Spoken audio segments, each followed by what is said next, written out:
Papers once again, it's Mary Ann Ahotta and Edward Adu. Guys, thank you very much for standing by. Good morning. Mary Ann, we will start with the Sunday Times. Fake news, it's everywhere. It's a big issue, particularly for children. And it seems that the Sunday Times are going on this story about how the Home Secretary is prepared to take on Mark Zuckerberg and Meta. Yeah, that's right. So this is actually about end-to-end encryption for messenger and direct messaging provision. So things like Facebook Messenger, Instagram direct messages. Meta have plans to introduce end-to-end encryption, which would mean that only the sender and the recipient can see the contents of the message. Now, at first thought, you might go, well, that's great. But obviously, that creates this space where there are no eyes on what data, what information, what images, what videos are being shared. And this poses a huge threat to children who are at risk of being abused. And it creates a huge opportunity for paedophiles and the criminal gangs often who are creating and sharing and exploiting that content. So the big question is, how do we deal with this? At the moment, these figures absolutely staggered me. There are 21 million referrals to the US Child Protection Agency from Facebook and 5 million from Instagram. And the UK police, based on information and referrals, because of information being shared via Facebook alone, arrest 800 suspected paedophiles a month in the UK. And they estimate that protects 1,200 children a month. And the fear is from child protection officers, from the police, they're saying, if we get this end-to-end encryption, then it suddenly creates this huge opportunity for the worst people of humanity to exploit some of the most vulnerable people, children. Yeah. And we will not be able to stop it because there won't be any legal mandate for the software companies, for Facebook and Meta, to report this stuff because they won't be able to see it either. So it's a really big question between privacy and protection, and it's one that we need to grapple with, and our lawmakers are always on the back foot because we're always trying to play catch up with the potential of the internet and the way that we can communicate now. Yeah, a big hot potato that for many parents. Edward, so big character from EastEnders, Whitney Dean.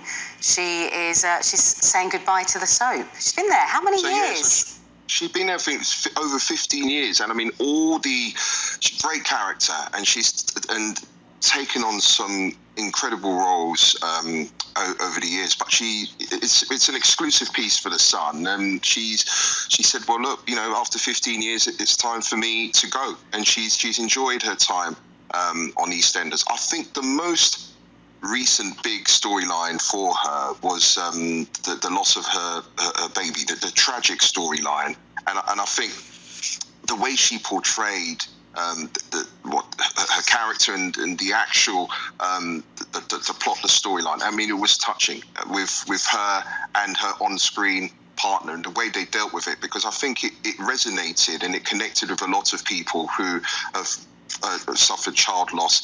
And I think Whitney's character over the years has been, she has faced gone through some traumatic things. Yeah, there was a child exploitation story, wasn't there? I think that was the first time, I think, when we were kind of introduced to her and her character. But I think over the years, she's grown into, as such, Whitney the character, into a likeable character and a big part of Albert Square. So. But very sad news. Yeah, maybe Hollywood will be knocking on her door. We shall see. Mary Ann, a big story in The Observer is their survey talking to childcare providers, because the Prime Minister is saying, that big plan that was promised about free childcare, well, he's worried that perhaps it won't happen.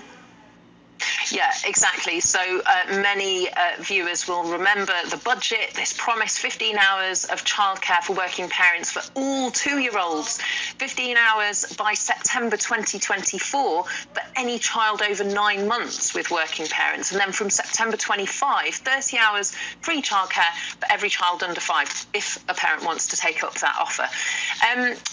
That's huge. I mean, that is genuinely, the government is right, that is transformational. My jaw was on the floor when I heard that, speaking as the owner of 2 small children who are expensive to look after. Well, it's that second mortgage, isn't it? That's what it feels like with childcare. I have 2 little ones, and the private nursery situation was extortionate. And so there was this light relief, the hope that, you know, more parents would be able to get out back into the workforce. Exactly. And I mean, the kind of the benefits of good quality professional childcare are many for both parents, for families, for the economic productivity of the society, and for your children, of course. And the government said, well, how are we going to fund this? Well, firstly, we're going to increase funding per place, and also we're going to reduce the staff ratio, so that at the moment in England, and I think Wales as well, the staff ratio for those younger ages is one worker to 4 children, and they're going to change it to 1 worker to 5 children, which is the same as in Scotland. Now, here's the thing. At the moment, nurseries and childminders that provide these free funded places, which do exist for 3 and 4-year-olds, cross-subsidise the provision for those free places and those free hours by charging for the 1-year-olds and the 2-year-olds that they look after. Now, if the 1-year-olds and 2-year-olds are also on free funded places by the government, then there is no cross-subsidy within the organisation. And all these early years providers, this is a kind of a report in association with the Observer and the Early Years Alliance, they're saying the money that the government give us does not cover the costs of looking after the children. So things really need to change. And either we're just going to not be able to provide these places that the government's promised, or we're going to have to charge even more. It's a big worry, isn't it? For now, we will have to leave it there. But the Netherlands are great when it comes to childcare, so maybe we look there. That's all we've got time for now on Sky News Breakfast. Join us after the break.